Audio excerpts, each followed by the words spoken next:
بسم اللہ الرحمن الرحیم۔ ایک دفعہ ایک عقل مند بوڑھا جو ہمالیہ میں رہتا تھا کبھی کبھار مقامی دیہات کا دورہ کرتا تھا۔ مقامی دیہاتوں کے دورے کے دوران وہ دیہاتیوں سے ملتے اور ان سے گپ شپ کرتے اور بعض اوقات انہیں اپنی صلاحیتوں سے خوش کرتے۔ اس کی قابلیت یہ تھی کہ وہ کسی کو دیکھے بغیر اس کی جیب میں رکھی ہوئی چیز کے بارے میں بتاتے یا انہیں بتائے کہ وہ کیا سوچ رہا ہے۔ دیہاتی اپنے مسائل کے حوالے سے ان سے ملتے اور حل تلاش کرتے۔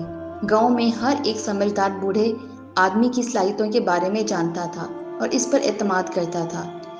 اس گاؤں کا رہنے والا ایک لڑکا تھا جس نے بوڑھے پر ایک مذاق کھیلنے کا فیصلہ کیا تاکہ وہ دیہاتیوں کے سامنے اس کی صلاحیتوں کو بدنام کرے اور اسے جعلی ثابت کرے۔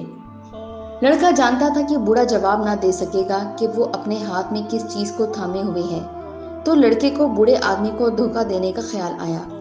اس کا خیال تھا کہ وہ ایک پرندے کو اپنی پیٹھ کے پیچھے ہاتھوں میں تھامے گا اور بوڑھے سے پوچھے گا۔ اس نے فیصلہ کیا کہ وہ بوڑھے سے پوچھے گا کہ پرندہ زندہ ہے یا مردہ۔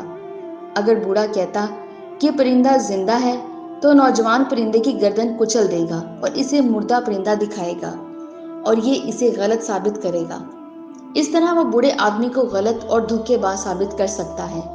اگلے ہفتے جب بوڑھا گاؤں آیا، لڑکے نے جلدی سے ایک پرندہ پکڑا اور اسے اپنے ہاتھوں میں اس کے پیچھے تھام لیا تاکہ بوڑھا اسے نہ دیکھ سکے۔ وہ بوڑھے کے پاس گیا اور کہا، کیا آپ بتا سکتے ہیں کہ میرے ہاتھ میں کیا ہے؟